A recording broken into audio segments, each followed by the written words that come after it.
मैं भी यहाँ बैठा ही हूँ लगभग पूरे ये सेशन में। सबसे पहले तो फिर अब माइक पकड़ा दिया और यहाँ बुला लिया तो 2 मिनट में तो नहीं हो पाएगी बातचीत। पहले कोई तो बात इसके लिए नहीं। माफी चाहूंगा मैं। 1 घंटा भी चलेगा, कोई बात नहीं सर। 1 घंटा भी चलेगा।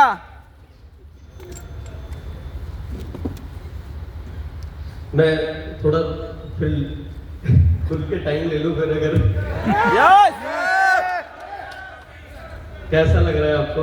जबरदस्त। इसमें तो कोई दोहरा ही नहीं है कि आरसीएम का जो ये 25 सालों का जो सफर है उसके जिस पे ये इमारत खड़ी है उसके सारे स्तंभ आज इस हॉल के अंदर बैठे हैं। यस,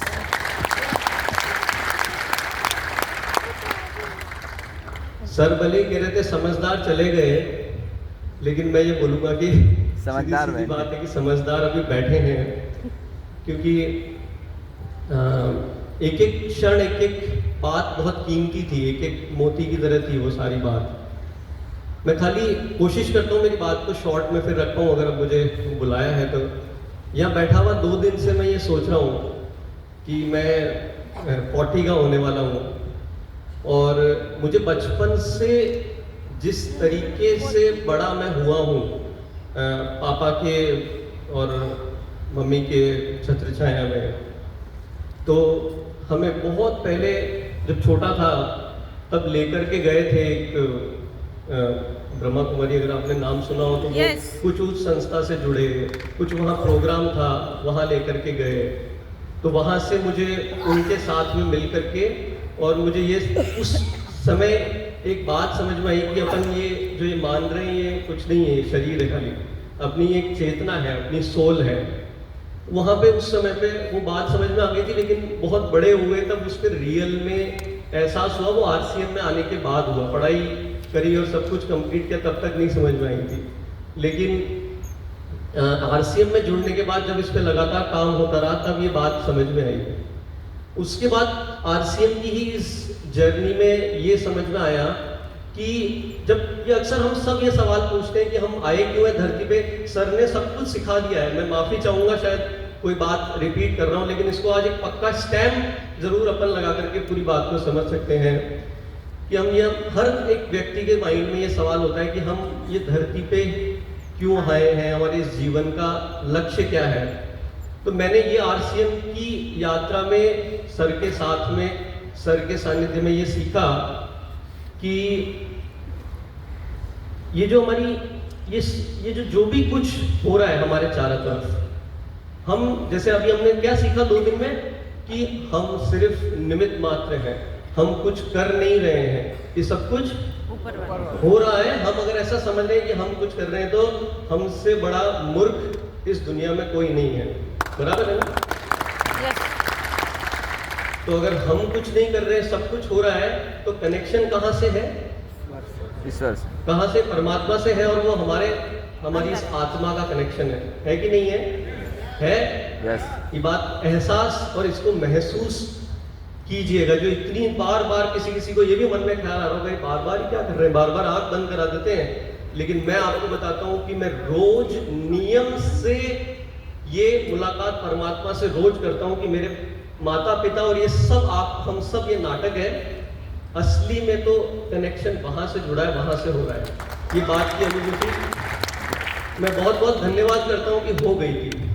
अब फिर लेकिन सब कुछ ठीक है, ये इतनी माथा फोड़ी, क्यों मैं जीवन के मजे ना लूं, और ये कई सारे सवाल आए इस यात्रा में कि क्या है ये, हम इतनी टेंशन क्यों लेनी है दिन रात, क्योंकि अगर उस तरीके से ये काम को कर रहे हैं तो मजा भी नहीं आ रहा था, स्ट्रेस भी हो रहा था, और आपको शायद मान के कि यकीन भी ना हो कि मैं डिप्रेशन जैसी स्टेज के भी नजदीक छू करके वापस रिटर्न आ गया, क्योंकि ये बहुत सारे चैलेंजेस हम सबके जीवन में आते हैं, कुछ ऐसे उतार चढ़ाव, सफलता असफलता मिलती ही मिलती है, लेकिन कुछ घटनाओं से और जब जाग जाए तब ये समझ में आया कि हम ये जीवन में आए, हम कुछ नहीं कर रहे हैं, ये चेतना है, और इस चेतना का जो मुख्य उद्देश्य सिर्फ मात्र जीवन में एक है कि हम हर समय हर समय हम प्रसन्न रहें।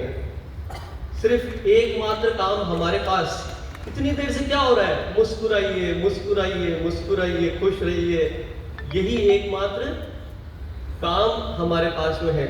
लेकिन ये बाहर की मुस्कुराहट से काम नहीं चलेगा। चलेगा क्या? नो।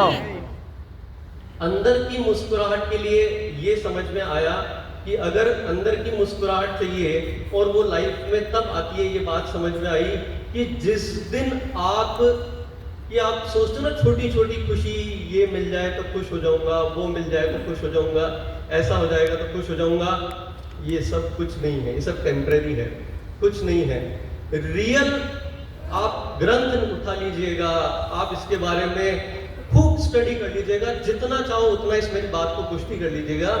रियल मजा तब आता है इस पृथ्वी पे, आपको अगर मनुष्य जीवन मिला है, आप अगर किसी और के लिए कुछ भी करो, उसमें जो रियल मजा आपको आता है, रियल आपकी सोल जो पावरफुल होती है, वो तब होती है जब आप किसी और के लिए कुछ अपने जीवन में करना शुरू कर दो।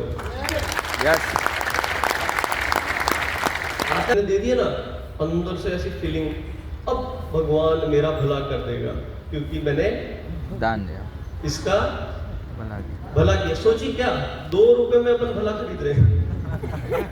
मगर बात कहने की ये है शॉर्ट में कि आता है ना ये फीलिंग, ये तो बहुत छोटा सा उदाहरण है लेकिन मैं आपको बता देता हूँ। और वो ही जब बात समझ में आई, उस दिन मैं अपने आप को इतना लकी मानता हूँ, मैंने ये सब कुछ ना कुछ सब डिजाइन किया हुआ है। आपको सबको वो आपने में से बहुत सारे लोगों ने पहले वाले सौरभ को भी देखा है और आज वाले सौरभ को भी देख रहे हैं। ये सौरभ नहीं कर सकता, एक कुछ चमत्कार हो रहा है। ये भले ही मैंने, अगर आप मानते हैं कि कुछ भी काम छोटा मोटा RCM में अगर ठीक हुआ है आने से, मैं जीवन में अपनी कल्पना नहीं कर सकता कि जो मैं आज कर रहा हूँ वो रियल में मैं कर सकता हूँ क्या। मैं 1% भी उसका केपेबल नहीं हूँ, नहीं था बोलूंगा। लेकिन कनेक्शन बार बार ये बात सुनने को मिली, समझने को मिली, और 2 दिन से ये मैं बात देख रहा हूँ, मेरी जो ये यात्रा है बचपन से लेकर के और आज यहाँ तक की।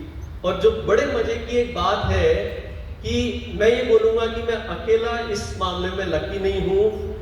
जैसे TC सर ने अपने आप को, वो अपनी जान झोंक रहे हैं, कुर्बानी जिसे कहते हैं ना, लिटरली वो यहाँ अगर 1.5 दिन से बैठ करके और हम सबसे ये बात कर रहे हैं, मुझे पता है कि इसके बाद क्या होता है, जो मैं आपसे बात नहीं करना चाहूंगा, लेकिन पूरी जान झोंक रहे हैं कि जैसे सौरभ बना है वैसा उनका बस चलेगा।